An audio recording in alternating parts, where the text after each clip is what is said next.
আসসালামু আলাইকুম এভরিওয়ান। অনেক বেশি গুরুত্বপূর্ণ একটা টপিকস নিয়ে আজকে কথা বলতে চলে এসেছি। আপনার বাসায় যদি ছোট একটা সোনামণি থেকে থাকে তাহলে আজকের ভিডিওটা অবশ্যই আপনি দেখবেন। যেসব বাচ্চাদের ক্রমাগত কৃমি সমস্যা লেগেই আছে, অর্থাৎ প্রতি মান্থলি অথবা 2 মাস 1 মাস পর পর কৃমি সমস্যা লেগেই আছে, বাবা মারা দুশ্চিন্তায় পড়ে গিয়েছেন, কিছুতেই বাচ্চাকে কৃমি সমস্যা থেকে বের করতে পারছেন না, আজকের ভিডিওটি তাদের জন্য। কৃমি এক ধরনের পরজীবী যা মানুষের অন্ত্রে বসবাস করে। কৃমি দুই প্রকারের হয়ে থাকে, যেমন ফিতা কৃমি এবং সুতা কৃমি। কিন্তু বাচ্চাদের ক্ষেত্রে সুতা কৃমির উপদ্রব বেশি হয়ে থাকে। সুতা কৃমি বাচ্চার মলদ্বার অর্থাৎ পায়খানার রাস্তায় বসবাস করে থাকে। স্ত্রী সুতা কৃমি বাচ্চার পায়খানার রাস্তায় ডিম পাড়ে এবং ওখানেই বসবাস করে। হঠাৎ করে আপনার বাচ্চার অনেক বেশি মেজাজ খিটখিটে হয়ে যেতে পারে, হজমের সমস্যা হতে পারে, যেমন ডায়রিয়া লেগেই আছে, অথবা কোষ্ঠকাঠিন্যে ভুগতে পারে। এছাড়াও বমি বমি ভাব হতে থাকবে। যখন আপনি খাওয়াতে নেবেন তখনই সে তার পেটটা ভরা অনুভব করবে, অর্থাৎ কিছুই মুখে নিতে চাইবে না। খাবার মুখে দেওয়ার সময় বমি বমি অনুভব করবে, অর্থাৎ বমির টেন্ডেন্সি হবে। এছাড়াও বাচ্চা অনেক বেশি দুর্বল থাকবে, অল্পতেই ক্লান্ত হয়ে যাবে।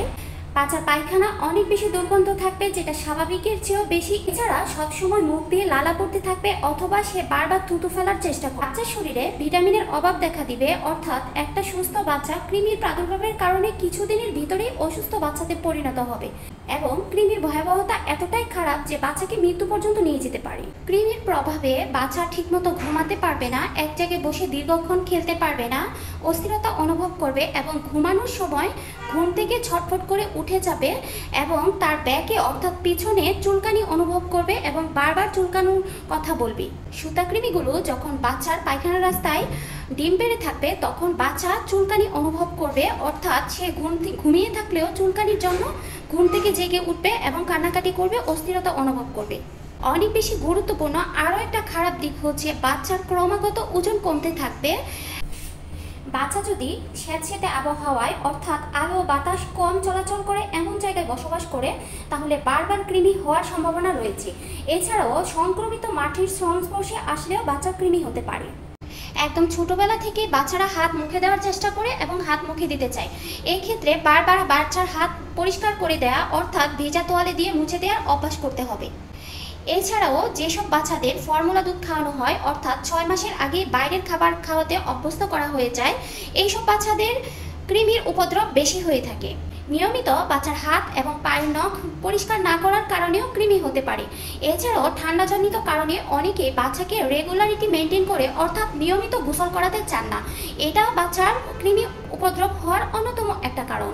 কাঁচা শাকসবজি ভালোভাবে ধুয়ে এবং ভালোভাবে সিদ্ধ করে বাচ্চাকে খাওয়াতে হবে।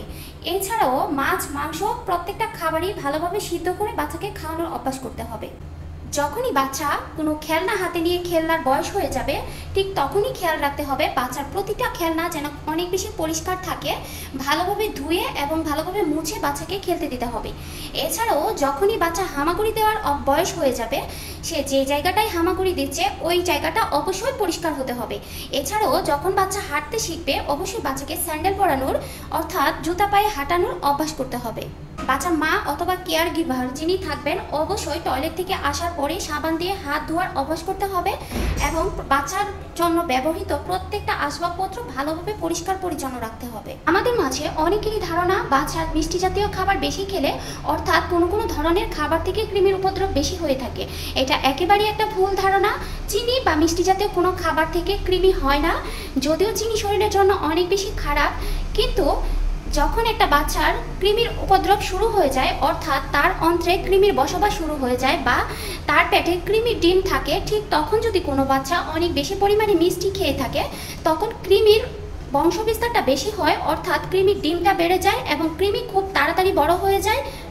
সবশেষে বলবো কৃমি অনেক বড় ধরনের একটা সমস্যা, থেকেও মারাত্মক কিছু হতে পারে যদি আপনি না জেনে বাচ্চাকে কোনো ধরনের কৃমির ওষুধ খাইয়ে দেন, অর্থাৎ ফার্মেসি অথবা কোনো ডিসপেন্সারি থেকে ওষুধ খাইয়ে দেন।